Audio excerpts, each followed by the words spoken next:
Hello everyone. We as insights professionals aim to provide actionable insights to our stakeholders. And that's great.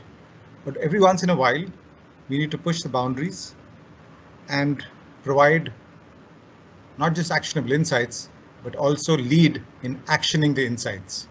This case that I'm going to talk to you about today is about exactly that, applying deep learning computer vision to help in retail execution evaluation. Some of the learnings from my project are that firstly, we need to be patient in our experiment. We firstly need to dare to experiment and do something new and different. We need to have a solid team, a cross-functional team whom we can assign responsibility to, individual responsibility to. The third is about getting the leadership to sponsor our experiment. Very, very important that we have their backing. And there's a fourth one, yes, which I'll come to you in a few slides. So let me quickly talk about the challenge. In a company like Mondelez, there is always a retail execution challenge of shelves appearing like this, where either there is no stock of the products or there are cross-category products kept inside the Visicooler.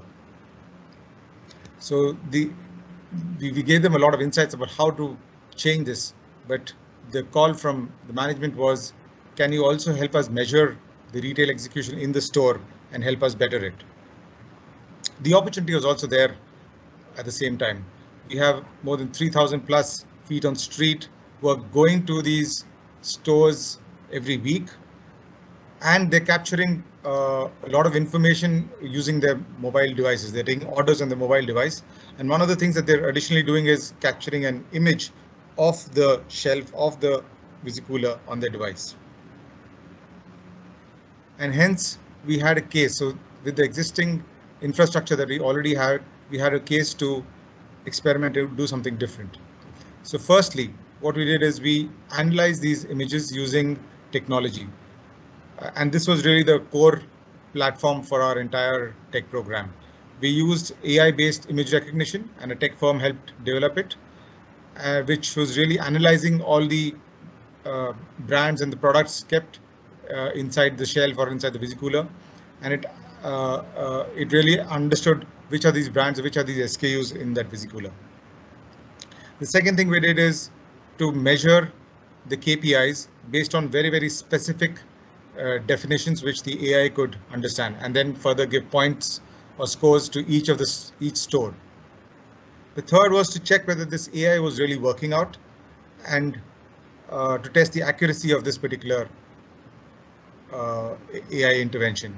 Did it match with the human intelligence that was analyzing these images? Was the AI really capable of doing what humans could do? And we found an excellent accuracy of 94%.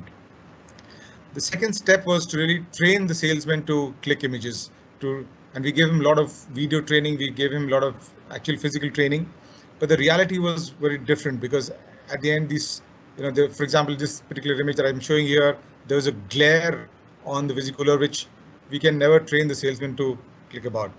So we did a retake of this entire training exercise, and we motivated him to click the right images.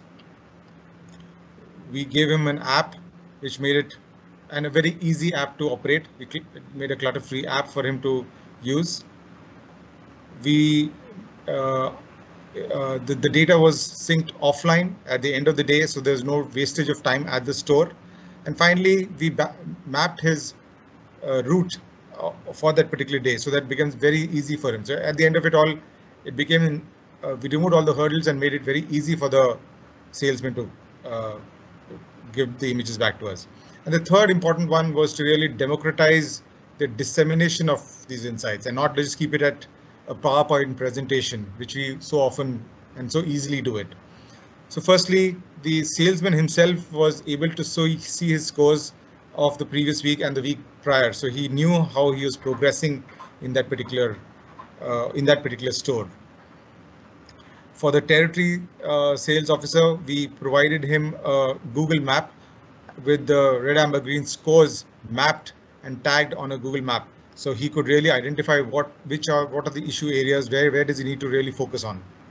And finally, for the head office, we provided a always live dashboard, which threw up the numbers on a daily basis for the head office to take an action or to understand where the issues are.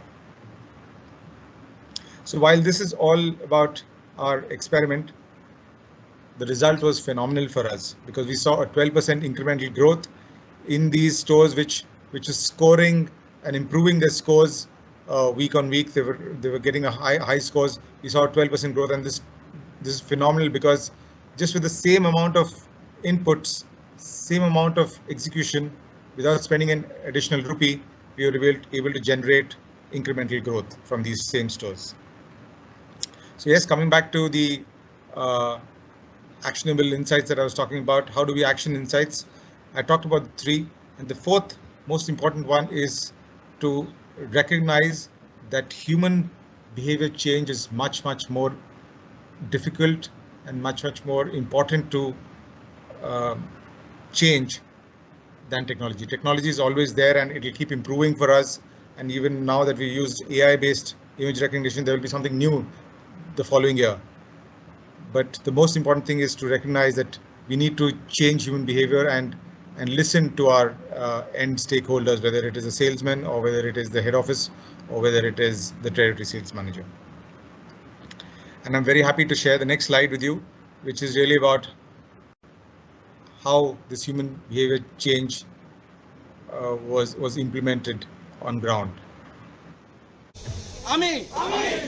শপথ নিচ্ছি যে আমার রুটে ভিসিকুলার stock wait আর freshness বজায় রাখবো এবং আমার bit ভিসিকুলার সুন্দর করে সাজিয়ে রাখবো। আমরা করব, লড়বো, জিতে লাগাবো।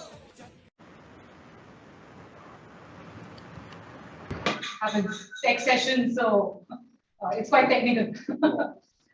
So Vijay, good to see you. 3 weeks now, I believe, since we last connected, and of course, I've been quite closely involved in this project. And one thing I think, Vijay, which probably I didn't hear you mention was that this was a proactive thing that you took up, right? I mean, it wasn't a brief that came from either the sales system or the marketing, etc. This was basically one opportunity which probably we picked up because we felt that we could make a difference and do something new, do something different, and use tech to actually land. So I certainly, I'm super proud of this work that you've done, and well done.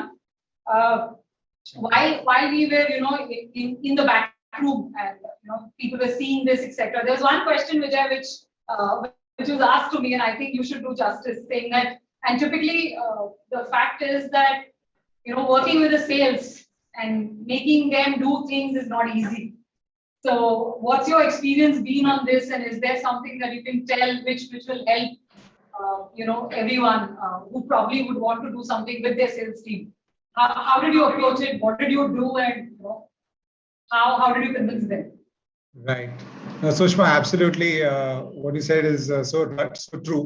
And the thing is, there has to be some ownership in this entire thing, because when it comes to actioning the insight and something like this, which just came to us, it happened to pass. Somebody came with the pitch presentation to me about, you got this image recognition thing, and so we were able to join the dots. I think that was the first important thing to understand and say, oh, there's something that if we really, there's a business challenge, this is a business problem. So firstly, understanding the business problem from our teams, our stakeholders, whether it is marketing, sales, anybody else, R&D in the system. So firstly, being very deeply involved with them in understanding those problems or challenges, then some of these solutions just, we can join these dots so easily. And hence, because they had these issues and challenges, I kind of roped them in from the start, saying that, hey, you remember you told me something, that there was an issue that you had talked about.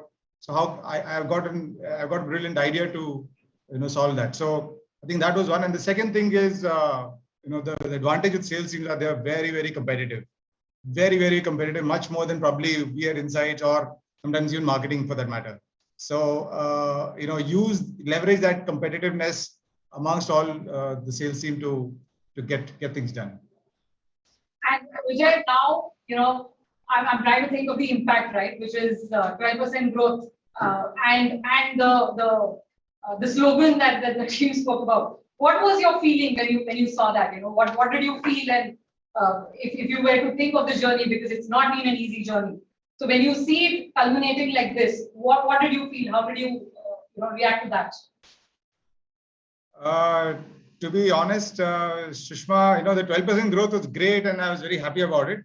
But the video that I shared at the end, actually, that really, moistened my eyes to to an extent, because it was like, making people do something on the ground. You're far away from them. You're no connect with them. Somebody else is managing them. So when you get to see people, they're saying that, we will take it up and we will do some work which will help the company further. I think that really motivates you to, which no other award, no other percentage growth can ever achieve for you. So seeing people on ground do it, I think that's the biggest motivation. Cool. And sorry, I don't know if there are more questions, but again, shortage of time. We will ensure that if there are questions, we pick it up and post it on the site. Thank you, Vijay. It's a great piece of work that certainly has helped us as an organization, and it's really stupendous. Thank you so much. And now I'll invite Ritesh to the next paper. Thank you. Thank you.